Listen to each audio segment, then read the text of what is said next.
Por hora somos nós mesmos, então, bom dia a todos.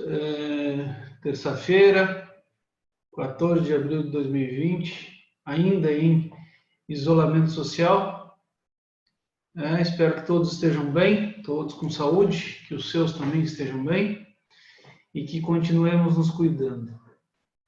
A aula de hoje nós conversaremos sobre o agravo interno.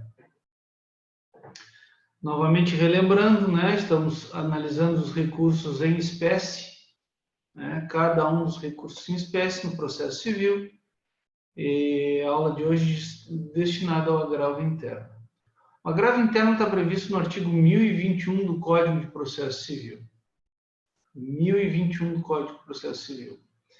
Ele não é uma inovação deste código, porque ele já existia antes mesmo da vigência deste código, mas a sua existência, a sua vigência não se dava através do código anterior, e sim por legislações esparsas.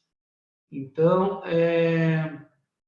dá para se falar que o código atual, ele organizou e deliberou de forma a identificar o agravo interno como recurso. Porque a natureza jurídica do agravo interno, por mais que me pareça indiscutivelmente tratar-se de recurso, há quem discutia isso no passado. Há quem tratava o agravo interno com natureza jurídica diversa de recursos, justamente por força dessa ausência de previsão no próprio código como recurso, dentro daquela linha de formalismo, não havendo previsão no código, não poderia tratarmos como recurso, afetando inclusive a ideia de alguns princípios que já conversaremos aos poucos. Então, o agravo interno, 1021 do Código de Processo Civil, eu gosto de dizer que o agravo interno é o recurso do recurso. Que o agravo interno é o recurso dentro de um recurso. Por que isso? Porque o agravo interno é um recurso cabível em desfavor das decisões monocráticas. Das decisões monocráticas do tribunal. Então, das decisões monocráticas em recurso. Claro, vocês podem me perguntar assim, mas e naquelas ações de natureza originária, de competência e natureza originária dos tribunais? Também, mas excepcionalmente, ele é o recurso previsto para discutir, para impugnar, para reformar decisões monocráticas.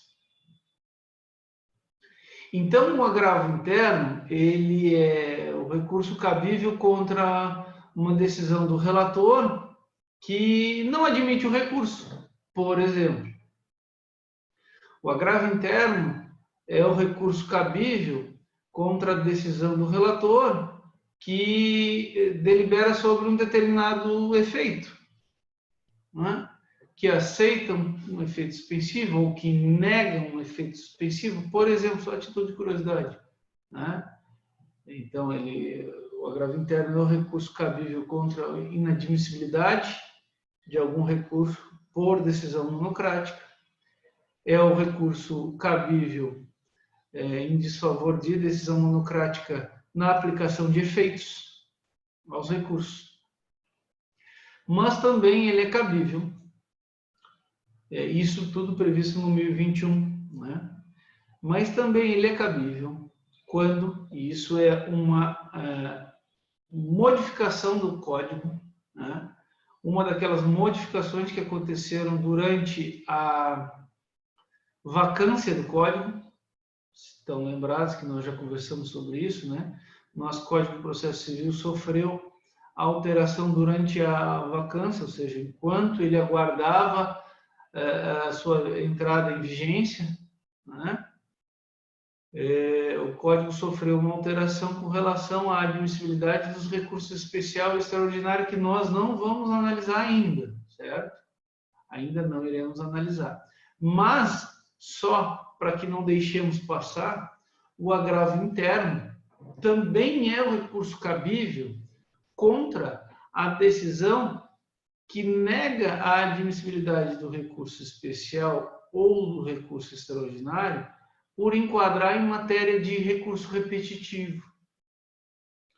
Da mesma forma, também cabe agravo interno, e não um outro agravo que a gente vai analisar futuramente, contra a decisão que não admite recurso extraordinário por ausência de repercussão geral já definida pelo STF.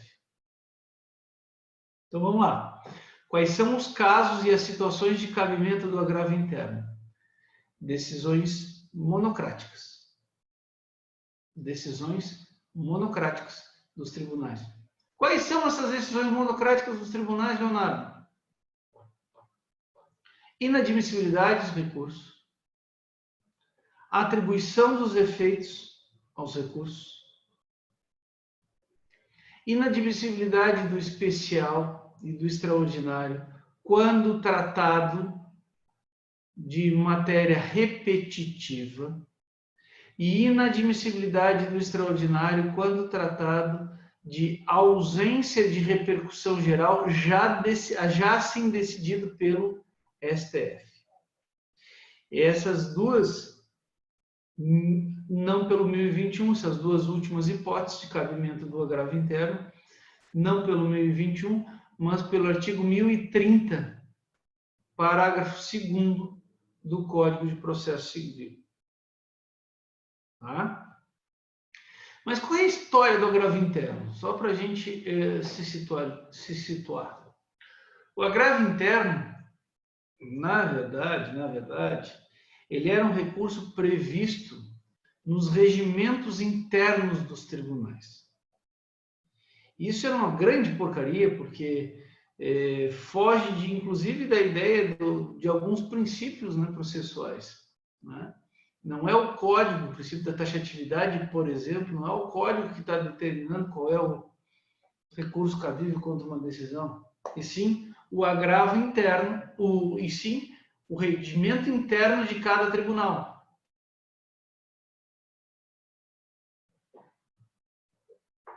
E esse agravo era chamado, pela jurisprudência e pela maior parte dos regimentos internos, como agravo regimental.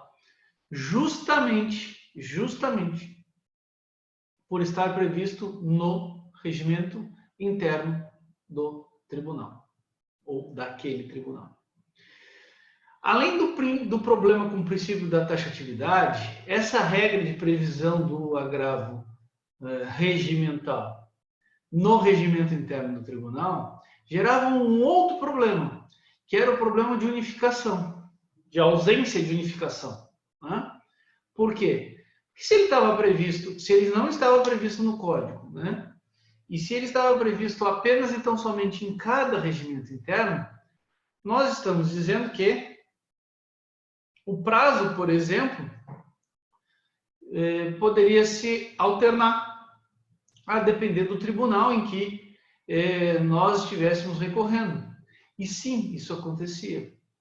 Por exemplo, o nosso Tribunal de Justiça de Santa Catarina, lá no início da década de 2000, 2001, 2002, o nosso regimento interno previa que o agravo regimental, o prazo era de 3 dias, quando na maior parte do país o prazo do agravo regimental era de 5 dias. Então isso gerava, sim, inúmeros problemas, inclusive de perda de prazo.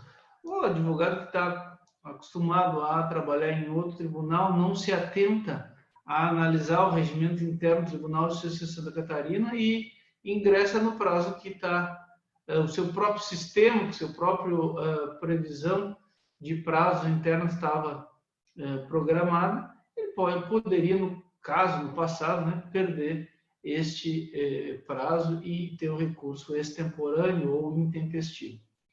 Então, a história do agravo interno é essa. Veja, ele não é uma novidade do nosso CPC atual. Ele não é uma novidade do CPC de 2015. Né? Ele é uma reformulação daquele antigo agravo regimental. Aí vocês vêm me perguntar, ele vem a substituir o agravo regimental? Em boa parte dos casos, sim. Mas existe ainda uma exceção, que é no próprio STJ, no STJ, quando se trata de matéria criminal, não se vai utilizar esse agravo interno, e sim o agravo regimental, por entender que o Código de Processo Civil alterou o regimento interno do STJ e de todos os outros tribunais no que se refere à matéria civil. No que se refere à matéria penal, como não há previsão no Código de Processo Penal, se utiliza ainda a regra do agravo regimental no STJ. Ah, Leonardo, mas e qual o problema disso? O problema é prazo. Além de prazo, a formalidade de utilizar a ferramenta do STJ, o problema é prazo. Por que prazo? Porque o Código de Processo Civil, e aí a gente já começa a falar do prazo do agravo interno, o Código de Processo Civil disse que o prazo dos recursos cíveis estaria todos unificados em 15 dias, à exceção dos embargos de declaração, que o prazo seria de 5 dias. Então, assim como todos os demais recursos, à exceção do embargo de declaração, o prazo para interposição do agravo interno é de 15 dias. Claro, eu não preciso relembrar que é 15 dias úteis, porque prazo processual, o código deixa muito claro que prazo processual é contado em dias úteis. Certo? Então, faço só essa observação. Tendo contado a história do agravo interno, né, e a sua substituição, por assim dizer, né, do agravo regimental, do antigo agravo regimental, faço só essa observação, que ele substitui, ele veio para ocupar o espaço do agravo regimental, mas ele não revoga o regimento interno da STJ no tocante à matéria criminal. Então, se eu tiver ingressando com o agravo contra um recurso contra uma decisão monocrática de um ministro do STJ, se essa decisão monocrática for em um processo com matéria, objeto civil, eu, quando ingressar no sistema com a peça, eu vou ingressar com um agravo interno e vou escolher no sistema lá do STJ o agravo interno.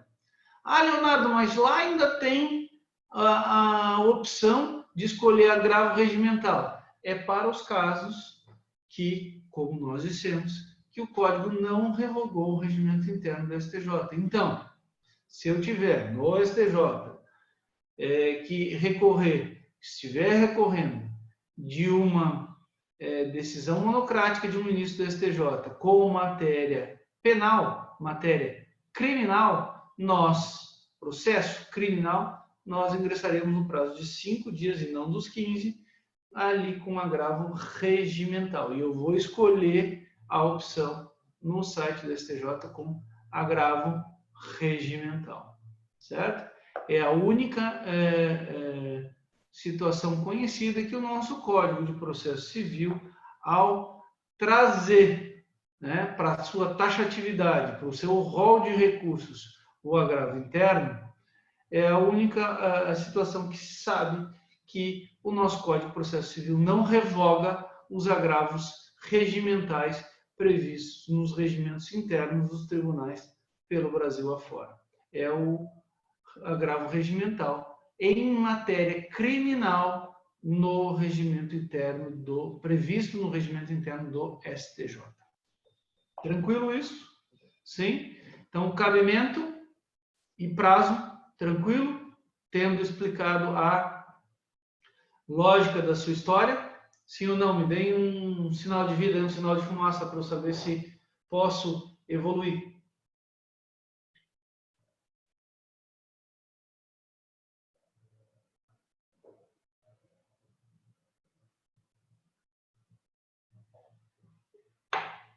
Então, vou usar o Lucas como... o que foi dito aqui? Peraí. Sim, a Alessandra e o Lucas como... todo mundo resolveu falar. Ótimo. Obrigado. Obrigado pelo retorno. Tá, mas vamos lá. Qual é essa história, Leonardo? Por que é que tem esse tal desse agravo interno? O nome, a gente já deve analisar a ideia do próprio nome do recurso. Agravo interno. Interno no quê? Interno aonde? Bom, estão lembrados da lógica do recurso, quando ele chega no tribunal, distribui, passa para o relator, e o relator, dentro de um determinado colegiado, ele faz as primeiras análises monocráticas, correto? Sim. Então, por que o nome do agravo é interno? É interno porque, primeiro, para privilegiar o princípio do colegiado, princípio constitucional do colegiado, que não é, insisto, que não é o que o STF vem dizendo em algumas decisões, tanto da turma quanto do pleno. Princípio colegiado, constitucional do colegiado, diz que, em regra, apenas e tão somente isso, que, em regra, os recursos serão julgados por um colegiado. Ponto final. Então, para privilegiar o princípio do colegiado, o agravo interno existe para quê? Para que aquele colegiado julgue o pedido de reforma ou de nulidade da decisão monocrática exarada naquele recurso. Então, vamos lá. O juiz, pensando no 1021, o desembargador negou a admissibilidade a um recurso. Ele não vai ser julgado de seu mérito. Concordam? Não passaremos por juízo de mérito. O juízo de admissibilidade foi negado. Então, se o juízo de admissibilidade foi negado, em tese o recurso morreu. Morreu se eu não ingressar com agravo interno. Ao ingressar com agravo interno, o que eu vou pedir é o quê? Que aquele colegiado, que aquela Câmara, que aquela turma avalie a minha desconformidade em relação àquela decisão monocrática. Então, eu recorro da decisão monocrática que inadmitiu o recurso e peço para que o colegiado reforme essa decisão, admitindo o recurso com as razões que eu trarei no próprio recurso do agravo interno. Ok? A mesma lógica para análise dos efeitos. O desembargador analisa um pedido de efeito suspensivo, por exemplo, e ele nega efeito suspensivo. Eu vou pedir, através do agravo interno, eu tenho a possibilidade de pedir para o colegiado julgar o meu pedido de efeito suspensivo que foi negado em decisão monocrática. Então, a ideia do agravo interno é, primeiro, privilegiar o princípio constitucional do colegiado, do julgamento dos recursos por um colegiado. Por uma parcela do tribunal, mas uma parcela colegiada. E por que interno? Porque ele é interno, ele fica dentro do colegiado que está vinculado àquele relator, aquele desembargador relator que proferiu a decisão monocrática, ora recorrida. Então, se o desembargador da Primeira Câmara de Direito Comercial do Tribunal de Justiça de Santa Catarina profere uma decisão monocrática, negando a admissibilidade, negando efeito a um recurso meu, eu vou ingressar com um agravo interno à Primeira Câmara de Direito Comercial para que reforme a decisão monocrática do relator, que é membro integrante daquela Câmara específica. Tranquilo? Por isso o nome interno, né? Privilegia o princípio do colegiado, ou seja, pede para que o colegiado julgue e reforme aquela decisão monocrática proferida pelo relator do meu recurso. E aqui pode ser o recurso, desses dois exemplos do 2021, pode ser o recurso de apelação, pode ser o recurso de agravo do instrumento, pode ser lá o recurso especial, pode ser o recurso extraordinário lá nos tribunais superiores, pode ser o agravo em recurso especial e recurso extraordinário, ok? Não entro no mérito. Pode ser, por isso que insisto na brincadeira, o agravo interno é o recurso do recurso. Tá? O agravo interno é o recurso da decisão monocrática em um recurso. Tranquilo essa segunda parte também? Sim? Ok. Por isso, por ser o recurso do recurso e por ser um recurso que visa a reforma da decisão monocrática proferida em um determinado recurso, é que afirmo que o agravo interno é o exemplo perfeito de que um recurso deve atentar ao princípio da dialeticidade. O que diz o princípio da dialeticidade nos recursos? Quem lembra? Alguém quer se manifestar aqui na nossa sala do Zoom para poder falar e todos nós escutarmos? Sim ou não? Ninguém quer nos lembrar o que é o princípio da dialeticidade, visto em sala de aula ainda quando tínhamos a oportunidade da nossa presença física? Ninguém lembra? O princípio da dialeticidade diz o seguinte: todo recurso deve atacar a decisão recorrida em seus termos. Por que então eu insisto que o agravo interno é um exemplo perfeito para ressaltar a atenção do princípio da dialeticidade nos recursos? Porque o agravo interno ele vai tratar da decisão monocrática. Ele não vai repetir o recurso anterior. Ele vai ter que ser específico com relação à decisão monocrática. Então vamos lá.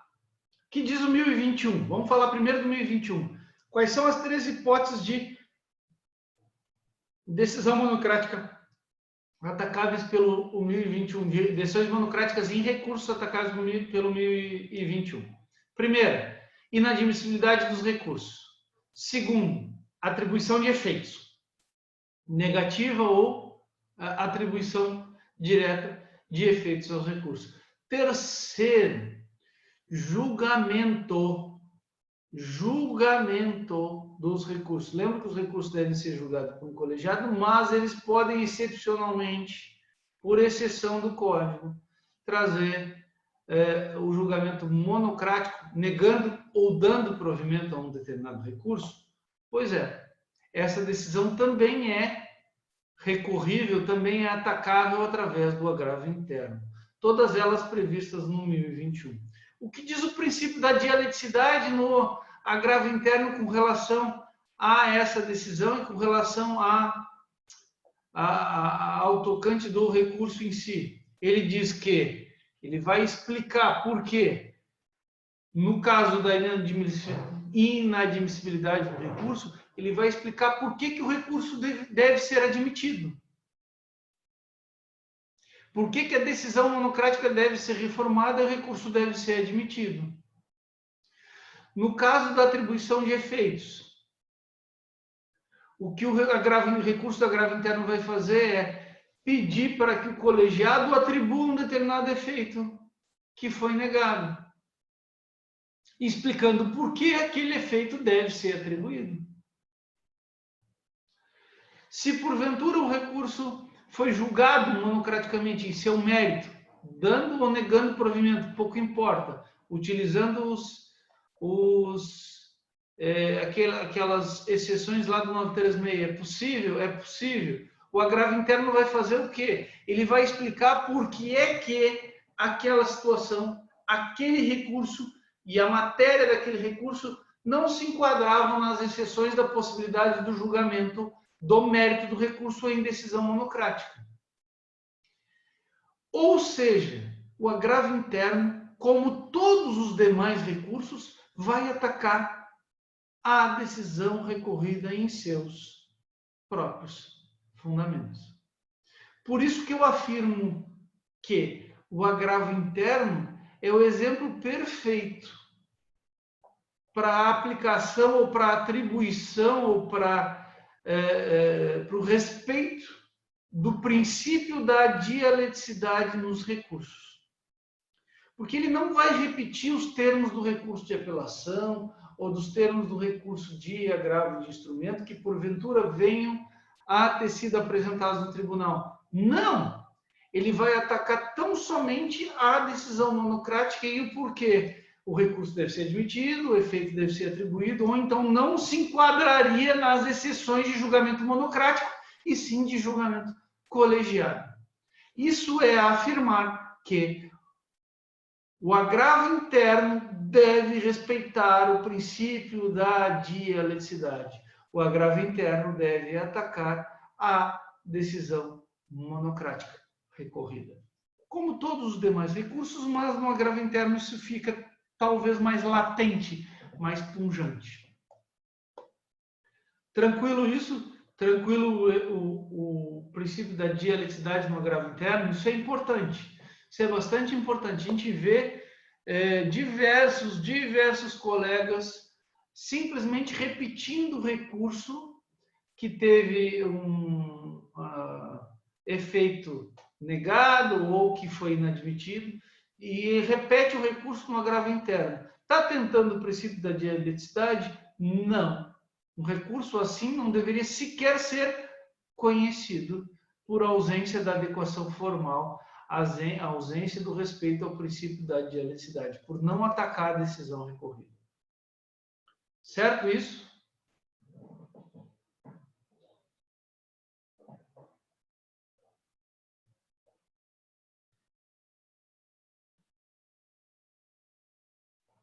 Posso seguir?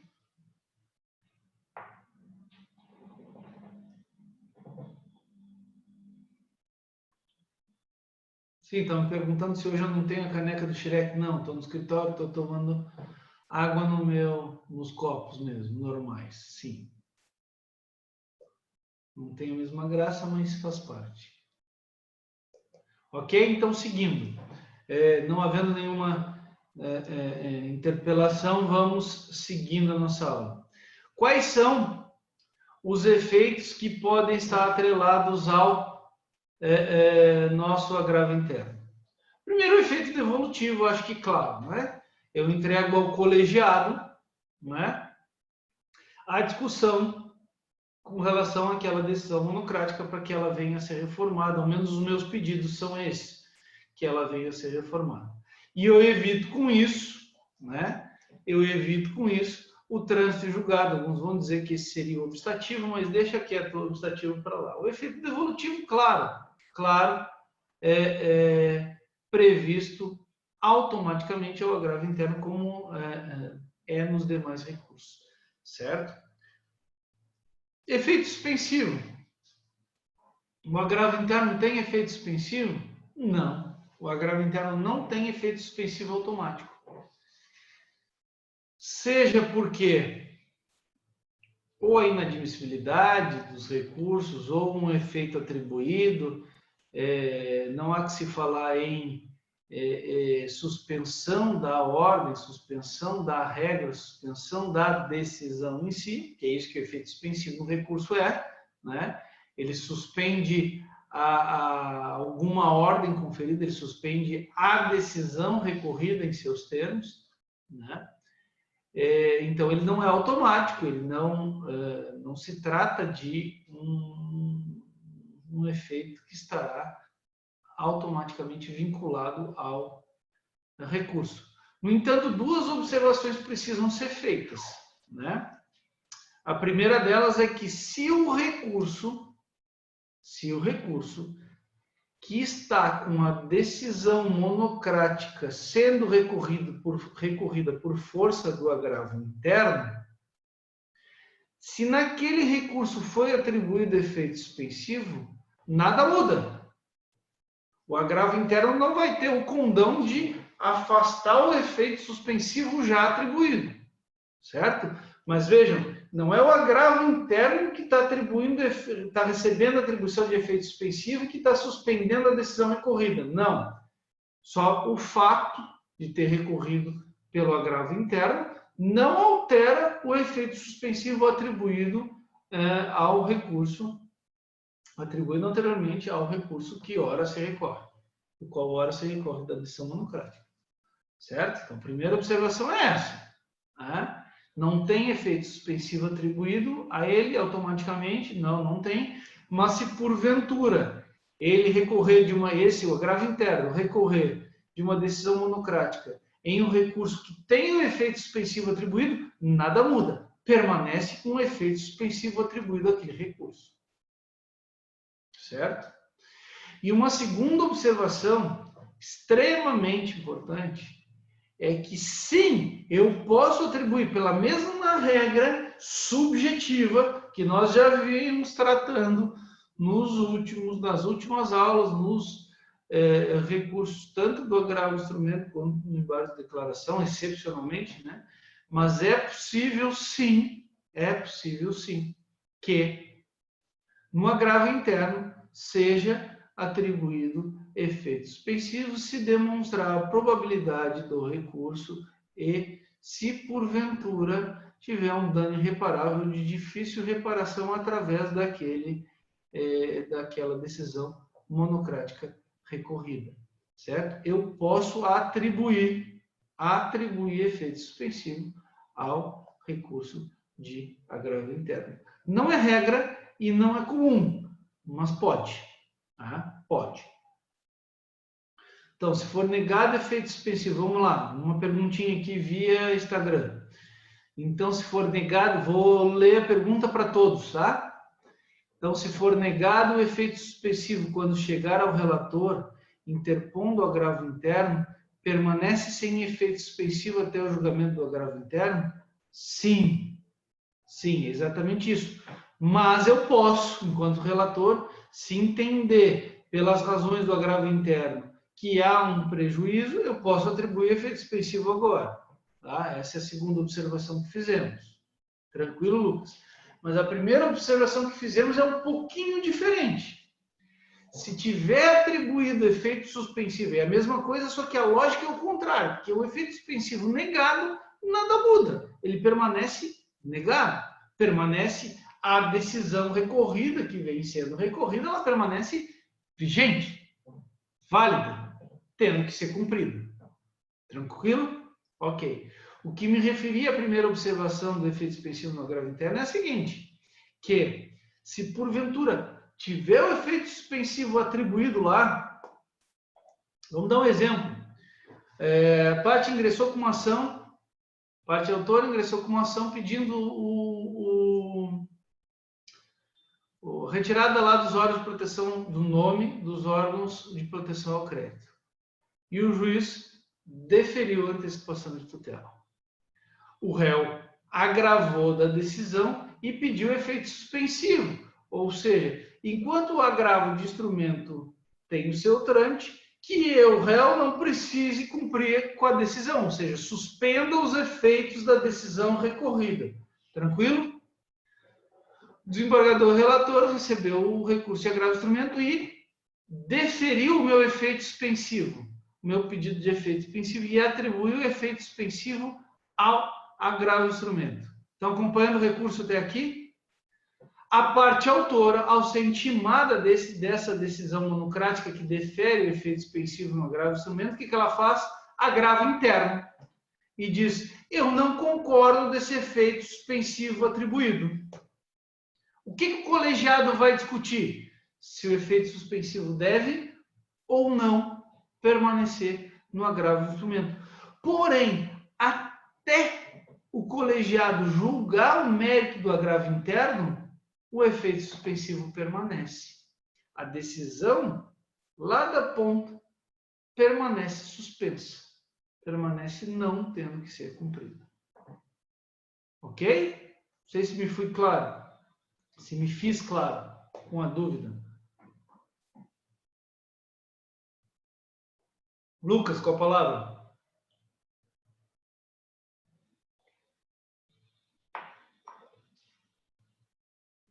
Ok. Então tá. Mais alguma dúvida? Não? Então tá. Efeitos são esses. Efeito devolutivo. Lógico. A devolução para a decisão para o colegiado proferir sua decisão. O recurso de salvaguardar a decisão monocrática, né? Então, devolve ao colegiado, entrega para o colegiado aquilo que foi julgado monocraticamente e evita o trânsito julgado. E o efeito suspensivo pode vir a ser atribuído subjetivamente, no entanto, não é um efeito automático ao agravo interno. Certo? Ok. Então tá. E o agravo interno, ele é, de certa forma, uma consequência natural de a necessidade natural, se porventura nós pretendemos que um determinado processo chegue às instâncias superiores, aos tribunais superiores, que um determinado processo chegue a Brasília. Explico. Nós veremos nas próximas semanas que o recurso, tanto o recurso especial quanto o recurso extraordinário, são recursos que cabem de decisão colegiada de tribunal. Então, o recurso especial não vai caber de decisão monocrática. Cabe contra acórdão, então decisão colegiada. Então, se porventura eu tiver um processo, um recurso, julgado monocraticamente numa das exceções de julgamento de mérito do recurso, eu pretendo que esse recurso que esse recurso chegue ao STJ através de um novo recurso, eu necessariamente terei que ingressar com o agravo interno, para que eu tenha a decisão colegiada. E a partir dessa decisão colegiada, aí sim, ingressar com recurso aos tribunais superiores. Entenderam? Então, agravo interno se torna, para determinadas situações que somente serão resolvidas nos tribunais superiores, ele se torna um mal necessário, ele se torna uma necessidade em caso de julgamento por decisão monocrática. Monocrática. Certo? Então, ele é um mal necessário. Ah, Leonardo, por isso que o processo demora tanto. Na verdade, não. Na verdade, não. Vejam, só existe a possibilidade do agravo interno porque existiu a possibilidade de julgar monocraticamente um determinado recurso. Ou seja, o agravo interno é a possibilidade, sim, de rever essa decisão monocrática, mas já houve a possibilidade de julgar monocraticamente, ou seja, de julgar mais rápido, de julgar sem ter que levar para todo o colegiado julgar a matéria em conjunto. Já teve a possibilidade de julgar em separado. Então, um pouquinho de parcimônia nessa análise de que a existência de mais recursos, ou de um número X de recursos, gera uma demora demasiada no processo, que não é o caso, não é a situação efetiva. Certo? Ok. Bom dia, Pietra. Chegando agora, mas a aula à noite vai ser repetida, fique tranquilo. Dito isso, nós temos que passar para a última parte da aula, que pessoalmente, a minha maior preocupação com o agravo interno.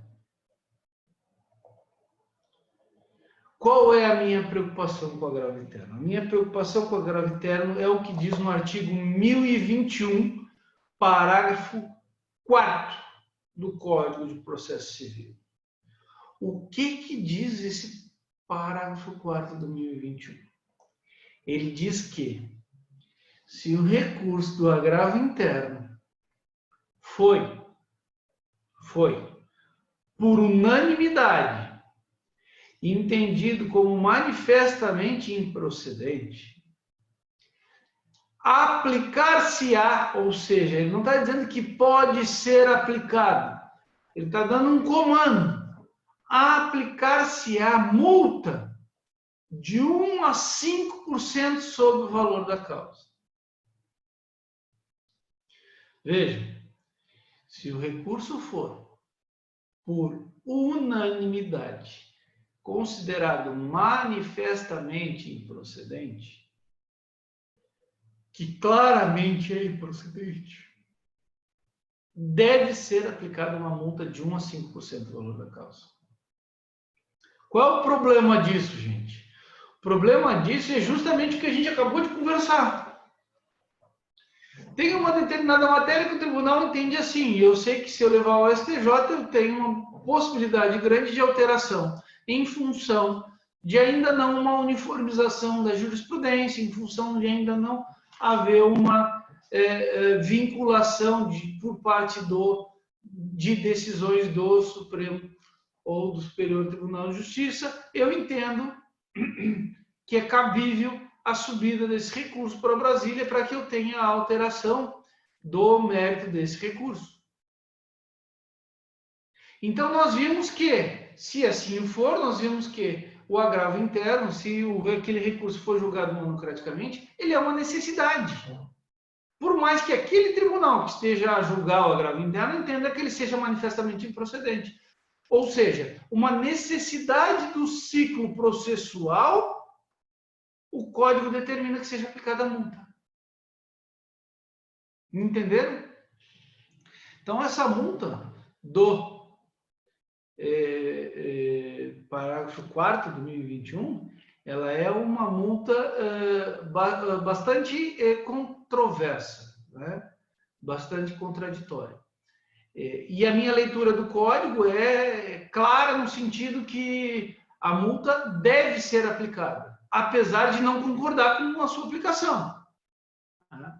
Não concordo com a sua aplicação, mas pela interpretação do código entendo que ela deve ser aplicada, não pode. Ela não está no arbítrio dos julgadores, a sua vinculação. Cabe, já falaremos disso. Então, o parágrafo 4º do 1021 traz, na verdade, uma controvérsia do próprio sistema processual. Né? Aí vocês vão me perguntar assim,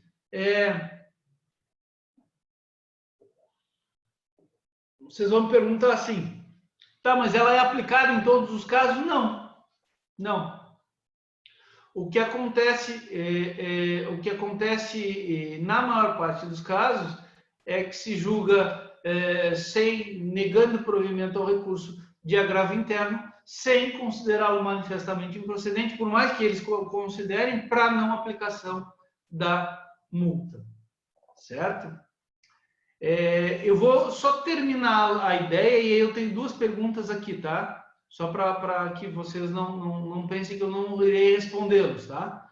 Uma pergunta do Lucas no Instagram e uma pergunta da Alessandra no Zoom, tá? Só quero terminar aqui a lógica do agravo interno. O que acontece? Essa multa, ela precisa ser recolhida antes da interposição de um outro recurso. Então, o não pagamento, o não recolhimento dessa multa gera a impossibilidade de recorrer dessa decisão. Então, eu sou obrigado a recolher a multa. Como forma, inclusive, de atrelar o preparo do próximo recurso. Então, vamos lá. Uma apelação foi julgada monocraticamente, eu entrei com o agravo interno, ele foi considerado ser agravo interno manifestamente improcedente, atribuído uma multa de 2% do valor da causa. Eu vou recorrer através do RESP disso, desse acórdão, né? Eu vou, além dos preparos, ou do preparo, falaremos disso no momento apropriado, do RESP, eu também vou ter que demonstrar o pagamento, o recolhimento da multa para que o RESP seja admitido, certo? Então, o problema dessa multa do parágrafo 4º de 2021, os problemas são dois. Primeiro, que ele é uma necessidade, o agravo interno, então ele pode ser uma necessidade, então a lógica do sistema processual seria a sua apresentação, ok? E se considerado manifestamente improcedente, terá uma multa aplicada a um recurso que é necessário para a existência de um outro recurso que leve ao Tribunal Superior, certo? E o segundo problema é que essa multa precisa ser recolhida para que o recurso posterior venha a ser recebido. Acaba quase que como sendo essa multa sendo um valor agregado ao preparo do recurso posterior. Certo? Ok. Vamos às dúvidas e depois a gente volta em outras dúvidas acerca dessa peculiaridade. Pergunta do Lucas via Instagram. Cabe RESP para decidir, para discutir exclusivamente a multa? Claro, cabe. Não raras vezes é isso que acontece, Lucas. Claro, tu já iria entrar com o RESP, né? Por isso que tu entrou com o agravo interno, certo? Então, tu já entraria com o RESP para discutir uma matéria específica daquela decisão monocrática. Só que tu não pode recorrer de RESP da decisão monocrática. Então, tu ingressou com o agravo interno. Tomasse por cima, além da desconformidade, uma multa por manifestamente improcedente recurso de agravo interno. Tu vais recorrer da matéria que tu recorrerias e também da aplicação dessa multa. Lembrando, cabe RESP por quê? 1021, parágrafo 4º, está dentro do Código de Processo Civil. O Código de Processo Civil é lei federal. Então, nós veremos lá, quando tratarmos do RESP, que há possibilidade de enquadramento no cabimento do RESP, sim, em se tratando de instese, desconformidade, dispositivo de lei federal, mas nós falaremos isso mais apropriadamente. Tá? Então, respondendo, tentando dar os fundamentos, te digo sim, cabe RESP para discutir a multa. E te digo, das vezes em que nós aqui tivemos a atribuição dessa multa,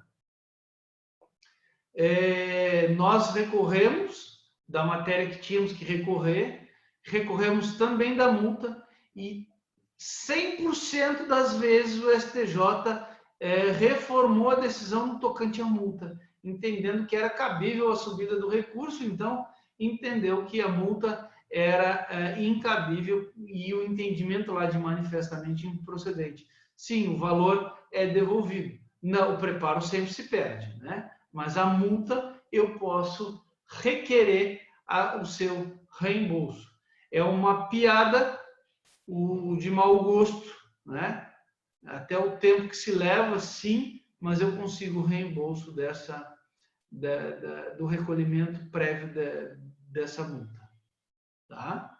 Se o RESP, claro, der provimento ao pedido da reforma com relação à multa, certo? E aí a Alessandra pergunta, mas a parte será penalizada com multa simplesmente por ter pedido o recurso? Não seria só no caso de estar expressa a prática meramente protelatória? Não, não seria. Nesse caso do 2021, ele não pede isso, ele não pede manifestamente protelatório, ele diz que ele tem que ser manifestamente improcedente. Então, se ele entender que não foi protelatório, veja, mas que o recurso era manifestamente improcedente, mesmo que ele entenda a sua necessidade, ele vai aplicar a multa. Que é o que o STJ, ele pode aplicar a multa, né?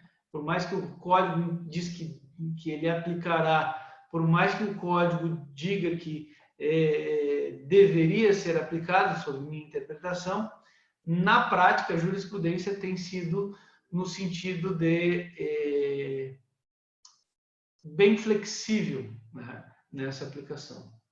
E sim, em contrapartida, todos os casos, hashtag indignada, Alessandro. Em contrapartida, todos os casos o STJ tem, praticamente todos os casos o STJ tem reformado essa decisão nessa parcela. Né? Não são muitos os casos, sim, não são muitos os casos, é fato, tá? Mas é uma situação,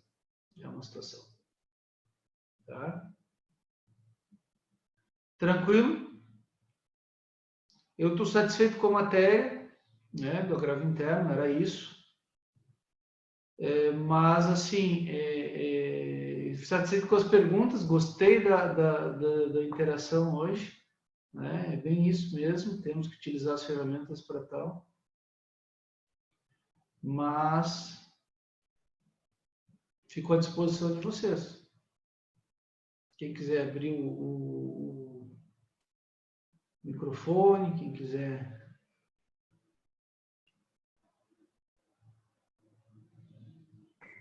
Oi, prof, bom dia. Bom dia, tudo bem, Alessandra? Bom dia. Não, eu ainda estou muito indignada com isso, porque ao multar a parte por ter pedido o recurso, prejudicá-la 2 vezes. Porque... Vamos lá. Eu não diria prejudicar 2 vezes, tá, Alessandro? Porque o primeiro prejuízo, tu entende que é em razão da decisão desfavorável. E isso é entrega da tutela jurisdicional, né? Não seria um prejuízo. Eu, parte, entendo por prejuízo, mas não é um prejuízo, entende? É a consequência da entrega da tutela jurisdicional. Alguém vai ser prejudicado, tá? E o segundo prejuízo, aí eu posso até concordar contigo, né? Em função justamente da forma como ficou previsto no código, né? Porque o código, se a gente vê ali no parágrafo 4º, ele não exige a ideia de protelatório, né? Ele diz que se a matéria for manifestamente improcedente, ou seja, se for negado o provimento manifesto, e aí que isso que causa interpretação. Tá? É isso que causa dupla interpretação. Eu vou só desligar aqui o Instagram, tá, gente? E vou permanecer aqui no Zoom.